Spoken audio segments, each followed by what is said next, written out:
Diario de mis revelaciones.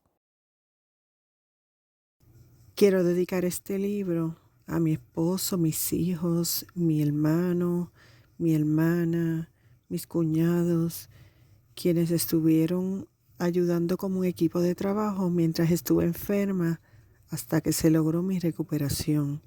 Le agradezco a ellos, a mis amistades, a todo el equipo médico y personal de enfermería y a todas las personas de las diferentes iglesias que estuvieron orando por mi recuperación dentro y fuera de Puerto Rico. El 2017 fue para todo Puerto Rico un año que nadie va a olvidar. Fue un año en el que el huracán María azotó a la isla, el huracán más grande que se ha documentado en Puerto Rico hasta esta fecha. Muchos perdieron sus casas, otros perdieron sus vidas. Unos se mudaron a otros países, otros se quedaron para restablecer nuestra bella isla del encanto. Yo, al igual que muchos, fui una de las que me quedé. Me quedé para sobrevivir, literalmente. El 2017 también va a ser inolvidable para mí, no tan solo por el recuerdo del huracán, sino porque fue el año en que mi fe fue probada. El 5 de enero del 2018, tuve una cirugía en mi cerebro para extirpar un tumor fibroso solitario tipo hemangiopericitoma. Este tumor estuvo afectando mi salud desde el 2017 sin conocer la existencia del mismo. Y mientras convalecía, tuve unas experiencias extraordinarias que deseo compartir con ustedes. Reconozco que hay muchas personas con una gran fe que no necesitan pruebas para creer. Y lamentablemente hay otros que van a justificar con la ciencia mis relatos. Pero aún existen personas en la búsqueda de la verdad, con la necesidad de encontrar el camino. Y es por ellos que me he motivado a llevar el mensaje que me fue revelado. Que el Espíritu Santo obre en todos, nos bendiga y nos dé entendimiento para que podamos continuar con la misión que nos fue designada de llevar la palabra a los que la necesitan. Amén.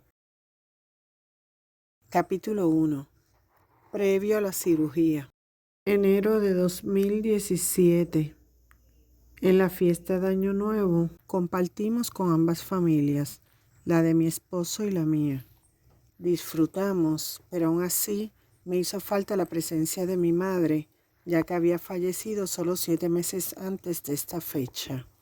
Las festividades navideñas me ayudaron a ocultar el dolor que se mantenía en mi subconsciente. No solo porque falleció, sino porque fui yo quien la encontró sin vida, recostada en su cama en junio del 2016, cuando fui a recogerla para irnos de compras como acostumbrábamos hacerlo semanalmente. Febrero a marzo de 2017. Durante los meses subsiguientes celebramos como todos los años los cumpleaños de mi esposo e hijos, con excepción del que cumple en diciembre, que ya lo había celebrado con sus amigos. Abril del 2017. En abril de ese mismo año cumplí mis 51. Muy orgullosa porque la opinión general de las personas era que no representaba mi edad. El cuidar de la salud, hacer mi rutina de ejercicios y llevar una vida tranquila habían ayudado a mantenerme saludable y de buena apariencia física, según se ve en la foto de portada. Junio de 2017. El trabajar para una agencia de talentos era para mí una terapia más que un trabajo, ya que lo veía como una oportunidad de conocer personas de otras partes de la isla con distintos intereses. Además, el compartir el ambiente artístico me hacía sentir como una actriz famosa, aunque actuara como extra. Por tal razón, en el mes de junio viajé en 2 ocasiones en auto hacia el área metropolitana, pero los viajes desde San Germán, con aproximadamente 2 horas de distancia, se me hicieron demasiado pesados. Tanto así que tuve que ir al hospital ese mismo mes, ya que me estaba sintiendo decaída.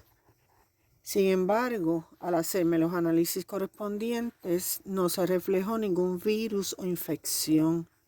Así que el médico me dejó bajo observación por varias horas y me recetó algunos medicamentos.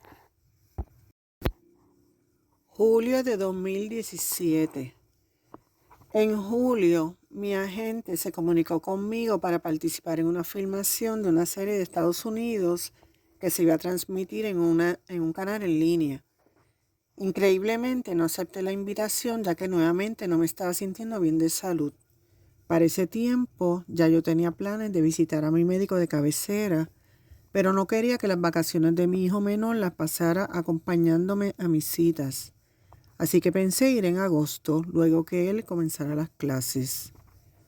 Y así lo hice, no porque había planificado mi visita, sino porque me volví a sentir muy enferma.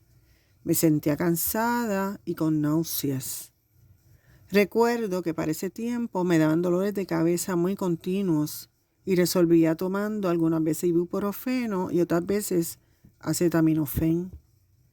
Yo pensaba que sufría de migraña, ya que generalmente sentía náuseas antes de los dolores de cabeza, pero nunca fui diagnosticada con esa condición.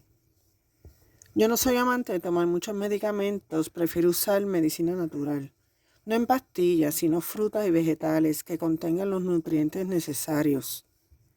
También soy muy disciplinada en no utilizar bebidas alcohólicas ni ningún tipo de drogas. Hago una rutina de ejercicio diariamente, aunque de bajo impacto, pero me mantengo ejercitada. Además, he aprendido a descansar lo suficiente para mantener mis defensas altas, por eso no entendía el porqué del cansancio y los dolores de cabeza. Agosto de 2017. A finales de agosto tuve que ir a sala de emergencia por los mismos síntomas. Pero luego de hacerme los exámenes requeridos por el médico, nuevamente no reflejaron nada anormal. Aquí les incluyo un informe médico como prueba de mi relato. Perdonen que se ve un poco borrosa la foto. La información del hospital se cubrió para salvaguardar la privacidad del mismo. El 20 de septiembre nos atacó el huracán María. Recuerdo que nos quedamos en un lugar más seguro, en zona urbana, para tener más acceso a las carreteras, entre otras cosas. Pero no me acuerdo de muchos detalles que ha mencionado mi familia. La enfermedad que tenía, que en ese momento no sabíamos lo que era, me estaba deteriorando física y mentalmente. Mi papá se quedó conmigo desde el día antes del huracán, ya que él vivía solo en otro pueblo. Este permaneció en mi casa aproximadamente 10 días antes de llevarlo nuevamente a su hogar. Yo lo hubiera dejado más tiempo, pero él insistía que quería regresar, pensando que podían robar en su apartamento. Recuerdo que al llegar al pueblo de su residencia, el puente de la entrada estaba roto y no había acceso por allí. Así que tuvimos que tomar un desvío para lograr pasar. Cuando llegamos al edificio no había luz y tuvimos que subir por las escaleras hasta el piso 7. Pero aún así, él quiso quedarse en su apartamento. Regresamos a mi casa y luego de una semana le pedí a mi esposo que me llevara de nuevo a ver a mi papá, ya que estaba preocupada porque entendíamos que no había llegado la luz. En las noticias que escuchábamos por la radio, decían que no había servicio de energía eléctrica prácticamente en todo Puerto Rico. No había llegado la luz. El edificio tenía los ascensores inservibles. Él no tenía cómo cocinar, ya que su estufa era eléctrica. No tenía calentador funcionando, pero no recuerdo si tenía agua potable. Le pregunté si quería regresar a mi casa y me dijo que sí. Así que me lo traje nuevamente el 8 de octubre. Pero varios días después quiso regresar a su hogar. Yo no le insistí que se quedara conmigo porque mi papá fue toda la vida una persona independiente y yo había aprendido a no refutar sus comentarios. Solo opinaba, pero él tomaba sus propias decisiones. Gozaba de salud mental, aunque por su edad se le olvidaban algunas cosas. Recuerdo que lo llevé un miércoles 11 de octubre y el lunes siguiente, día 16, Me llamó la administradora de los apartamentos donde él vivía para indicarme que lo habían visto salir el viernes 13 y que no había regresado. Ella me indicó que lo había reportado a las autoridades. La foto que ven es el boletín que publicó la policía. No sé por qué el informe dice que desapareció el 2 de octubre, porque aún mantengo en mi celular mensajes de texto con mi familia indicando que el día 8 traje a mi papá nuevamente conmigo. Pasaron varios días en yo darme cuenta de la gravedad del asunto y no le conté a mis hermanos de inmediato. Sinceramente, yo pensaba que mi papá me iba a llamar un día indicándome que había viajado a Estados Unidos, ya que en realidad no hubiera sido la primera vez que esto hubiera sucedido. Además, para esos días, mi hermana estaba de viaje por su trabajo y no quería enfrentar este problema yo sola. En ese momento no me sentía en buenas condiciones de salud para lidiar con el asunto. Pero en cuanto le conté lo que estaba pasando, desde el país donde ella estaba, pudo hacer varias gestiones con la policía mejor que si se hubiera encontrado en Puerto Rico, ya que acá en la isla todo era un caos por el huracán. Había muchos sectores sin luz, las computadoras estaban inservibles en muchos lugares y no había televisión ni internet. No había mucha comunicación ni por celulares ni por teléfonos de línea y muchas carreteras estaban intransitables. Más adelante, la desaparición de mi papá fue reportada a la FBI y al Interpol. Sin embargo, hasta el día de hoy mi papá no ha aparecido ni vivo ni muerto. ¿Por qué traigo esta historia a colación cuando no tiene que ver directamente con el tema que estoy exponiendo? Porque sí tiene que ver. Mi salud empeoró más aún luego de esta noticia y todos mis síntomas reflejaban que sufría de depresión. Estaba rebajando, me daban náuseas y acidez estomacal constantemente. Dormía más horas de lo normal y mis dolores de cabeza aumentaron, entre otras cosas. Así que el 18 de octubre regresé a la sala de emergencia, donde me diagnosticaron por primera vez que sufría de depresión. Octubre y noviembre estuvimos resolviendo la situación de mi papá, así que se paralizó mi tratamiento, pero no mi decaimiento. Además de los síntomas que había mencionado anteriormente, comencé a guiar por el carril izquierdo y choqué en más de una ocasión.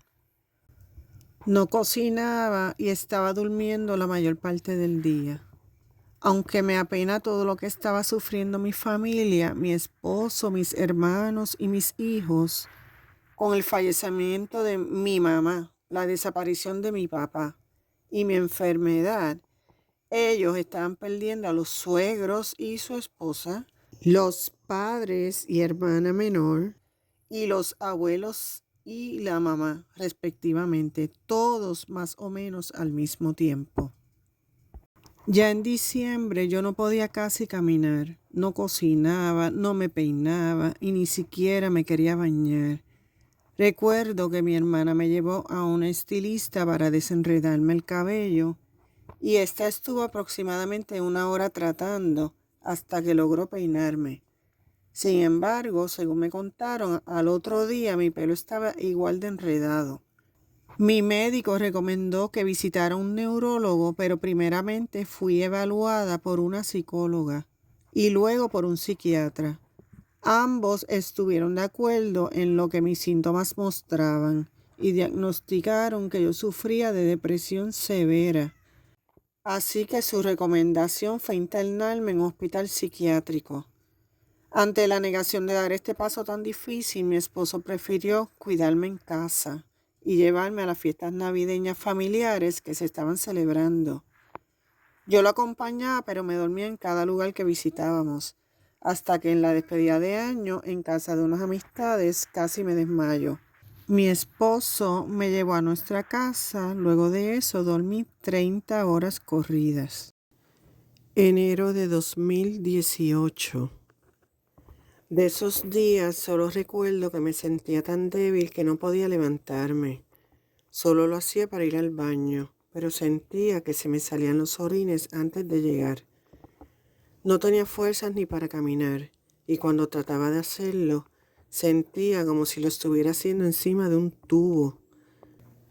No sentía el suelo plano, y esto provocaba que me cayera constantemente. Además, ya no podía ni comer porque la comida no me pasaba de la garganta y me ahogaba constantemente. En 3 meses ya había rebajado 30 libras. Esto hizo que el día 2 de enero mi esposo tomara la decisión de llevarme al hospital para llenar los documentos necesarios e internarme en el hospital psiquiátrico. Yo de esto no recuerdo nada, pero como Dios es tan grande y maravilloso, y aunque no entendamos en el momento cuál es su plan, todo lo hace con un propósito. Cuando mi esposo llegó al hospital se encontraba solo y llamó a mi hermano para que lo acompañara. Estuvo esperando mi turno por un largo rato, y aunque se tardaron en llegar, cuando mencionaron mi nombre por altavoz, en ese preciso momento llega mi hermano acompañado de su esposa, quien había sido supervisora de enfermera por muchos años, y pudieron entrar los 3 a la oficina del médico. El doctor comenzó a llenar la orden médica para internarme y mi cuñada, con mucho respeto, le sugirió al médico hacerme un estudio completo de mi cuerpo, lo que en medicina se conoce como un clearance, para descartar cualquier otra condición que pudiera tener. Tomando su consejo, el doctor ordenó hacerme estudios de sangre y orina, placas y un CT scan. Estuve en observación y haciéndome análisis en el hospital desde el 2 hasta el 4 de enero del 2018. Cuando llegó el resultado del CT scan, descubrieron que lo que tenía en mi cabeza era un tumor cerebral. Esto era lo que había descontrolado todo mi cuerpo, desde el pelo hasta la punta de los pies, literalmente, como se diría en inglés, head to toe. Inmediatamente el doctor rompió el referido para el hospital psiquiátrico y ordenó el traslado para el área metropolitana para cirugía. Mi pobre esposo tuvo que salir del hospital casi corriendo para recoger nuestras pertenencias en la casa y guiar hasta Río Piedras detrás de la ambulancia.